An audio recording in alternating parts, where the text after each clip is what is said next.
Welcome to bird media. నేను మీ పవన్ కృష్ణమూర్తి. భారత రాష్ట్ర సమితి మళ్ళీ తెలంగాణ రాష్ట్ర సమితిగా మారబోతోందా అంటే దానికి ఎస్ అవును అనే సంకేతాలు కేటీఆర్ కూడా ఇస్తున్నారు. నిజమే, మనం పేరు మార్చుకుని అస్తిత్వాన్ని కోల్పోయి ఓటమి పాలయ్యాము.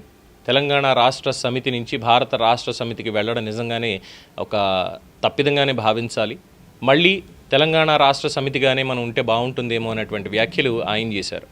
ఇక కొత్త పార్టీ రేపు 28వ తేదీన ప్రకటించబోతున్నారు. దానికి సంబంధించి గతంలో ఇచ్చినటువంటి పేరు ఎన్నికల కమిషన్ చల్లదనంతో టీఆర్ఎస్ అనేటువంటిది కూడా ఓపెన్గానే ఉంది, దాన్ని ఎవరైనా ఉపయోగించుకోవచ్చు అన్నటువంటి వ్యాఖ్య ఇటు కవిత కూడా చేశారు. అంటే తెలంగాణ రాష్ట్ర సమితి ఇప్పుడు ఎవరి చేతుల్లోకి వెళ్ళబోతోంది? అధికారికంగా చూసినప్పుడు టీఆర్ఎస్ మీద హక్కు అనేది బీఆర్ఎస్ వాళ్ళకి లేదు. అంటే కేటీఆర్ కేసీఆర్ వీళ్ళకి టీఆర్ఎస్ మీద హక్కు లేదు, వాళ్ళు వదిలేసుకున్నారు.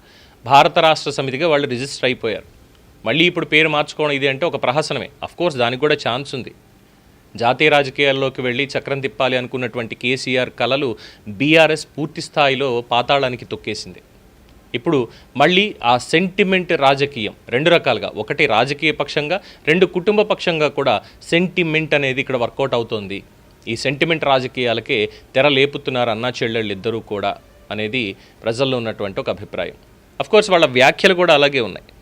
మనం మళ్ళీ టీఆర్ఎస్ఏ కావాలని కోరుకుంటున్నాం, పేరు మార్పు వల్లే ఓడిపోయామని చెప్పి కేటీఆర్ బాహాటంగా ఆయన ఒప్పుకున్నారు. పార్టీని మళ్ళీ తెలంగాణకి మాత్రమే పరిమితం చేసి, అంటే ప్రాంతీయ పార్టీగానే, జాతీయ పార్టీ కాదు, జాతీయ రాజకీయాలతో మనకి అంత సత్తా లేదు అని తెలిసిపోయిన తర్వాత మహారాష్ట్ర లేదు, ఇంకో చోట లేదు, మొత్తం అంతా క్లోజ్ చేసి కేవలం టీఆర్ఎస్ తెలంగాణ రాష్ట్ర సమితిగానే మళ్ళీ మనం కేసీఆర్ నాయకత్వం కాదు, ఈసారి కేటీఆర్ నాయకత్వంలో, నా నాయకత్వంలోని దానికి రీలాంచ్ జరగాలి అని కేటీఆర్ భావన. వెరస్ ఈ టీఆర్ఎస్ అనేటువంటి బ్రాండ్ మీద కవిత కన్ను వాళ్ళు వదిలేసిన తర్వాత ఖాళీగానే ఉంది, దాన్ని ఎవరైనా వాడుకోవచ్చు, దాంట్లో ఇబ్బంది ఉంది. సో ఎందుకు మనం మాత్రం తీసుకోకూడదు, ఇప్పుడు పేరు ఖాళీగానే ఉంది, ఎవరైనా దాన్ని వాడుకోవచ్చు అని కవిత చేసినటువంటి వ్యాఖ్యలు. అంటే అన్నా చెల్లెళ్ళు ఇద్దరు కూడా డైరెక్ట్ ఫైట్లోకి ఎంటర్ అవుతున్నారు. అంటే ఇక కేసీఆర్కి రాజకీయ పదవీ విరమణ అయిపోయినట్లే, రాజకీయాల నుంచి ఆయన పూర్తిగా రిటైర్మెంట్ అయిపోయినట్లే కేటీఆర్ వ్యాఖ్యలను బట్టి చూస్తే.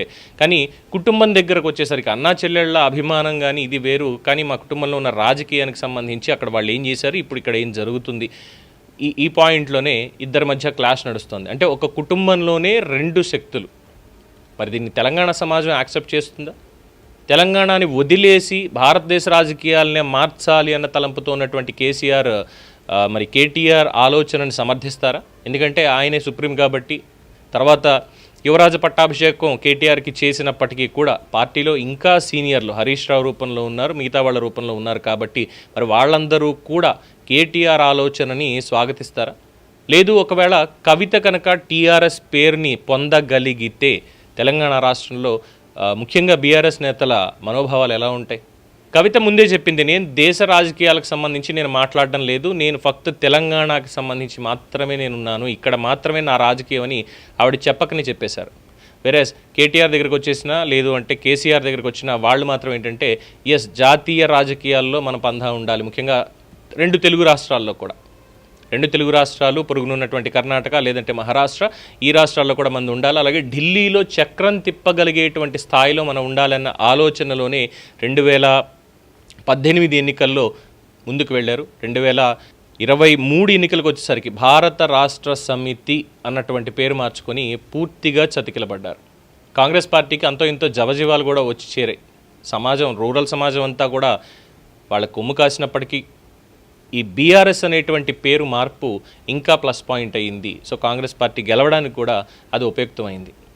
కానీ ఇప్పుడు వీళ్ళిద్దరూ ఇక్కడ కొట్టుకుంటూ ఉంటే మరి ఎవరికి వెళ్తుంది టీఆర్ఎస్ అనేటువంటిది? కోర్టు కేసులకు ఒకసారి వెళ్ళిందా? ఇది మాకే అస్తిత్వం ఉంది, మాకే దీని మీద ఓనర్షిప్ ఉంది అని ఒకవేళ కేటీఆర్ అంటే కోర్టుల్లో అది చెల్లుతుందా? ఎందుకంటే మీ అంతటా మీరే ఎన్నికల కమిషన్కి వెళ్ళి అఫిడవిట్లు ఇచ్చి మా పేరు మార్చండి, మా పేరు ఇది అని చెప్పి, ఇంక్లూడింగ్ కారు సింబల్ కూడా ఉండాల్సినటువంటి పొజిషన్లో కాకుండా రివర్స్ పొజిషన్లో దాన్ని పెట్టుకోవడం, అంటే రివర్స్, నేను ఇంకా ఓడిపోతున్నాను అని చెప్పి కేసీఆర్ అప్పుడే భావించారా అన్నటువంటి చర్చ కూడా ఈ సందర్భంగా దీంట్లో జరుగుతోంది. సో ఇక్కడ ఈ టీఆర్ఎస్ అనేది ఇప్పుడు ఎలా అయిపోయిందంటే యాజ్ అ ప్రాపర్టీ, ఒక ఆస్తి కింద మారిపోయింది. ప్రజల అస్తిత్వం అనేటువంటిది, తెలంగాణ అస్తిత్వం అనేటువంటిది కాదు, ఒక రాజకీయ పార్టీ, దట్టు ఆ ప్రాపర్టీ ఆఫ్ కేసీఆర్. అది ఇప్పుడు వారసత్వంగా ఎవరికి? ఆ వారసత్వం అనేటువంటిది ఎలా ఉంటుంది అంటే ఇద్దరు కుటుంబ పరంగా చూసినప్పుడు ఇద్దరు తన పిల్లలే అయినప్పటికీ రాజకీయంగా వారసులు ఎవరు అన్నప్పుడు ఈ టీఆర్ఎస్ పేరుని ఎవరు దక్కించుకోగలిగితే వాళ్ళదే కేసీఆర్ రాజకీయ వారసత్వం. మరి ఇందులో కేటీఆర్ కవిత ఇద్దరు ఒకే ఫైట్ చేస్తున్నారు. మరి ఆ మూడో వ్యక్తి హరీష్ రావు గారు, ఆయన ఎటువైపు ఉంటారు? కవిత సైడా, కేటీఆర్ సైడా? కవిత విమర్శలు బాగా ఎక్కువగా చేస్తోంది కాబట్టి అటువైపు ఉండేటువంటి అవకాశం లేదు డెఫినెట్గా. సో కేటీఆర్ తోటే ఉంటారు అనేటువంటిది ఉన్నా మరి ఒకే ఓరలో రెండు కత్తులు ఇముడుతాయా? ఇద్దరు నాయకత్వాలని యాక్సెప్ట్ చేస్తారా వాళ్ళు? ఎందుకంటే కేటీఆర్ కంటే కూడా సీనియర్ హరీష్ రావు కాబట్టి మరి ఏమవుతుందో ముందు ముందు. సో మొత్తానికి మళ్ళీ ఒకసారి తెలంగాణ సెంటిమెంట్ రాజకీయంతో కేసీఆర్ అండ్ కో అదే తానులో ముక్కలు కేటీఆర్ కావచ్చు, కవిత కావచ్చు ఫైట్ చేయడం అనేది ఆసక్తి కలుగుతుంది. మరి చూద్దాం ఎవరికి ఆస్తి దక్కుతుందో, ఆ రాజకీయ వారసత్వం దక్కుతుందో. దీని మీద మీ అభిప్రాయం తెలియచేయండి. చూస్తూనే ఉండండి ది బర్డ్ మీడియా.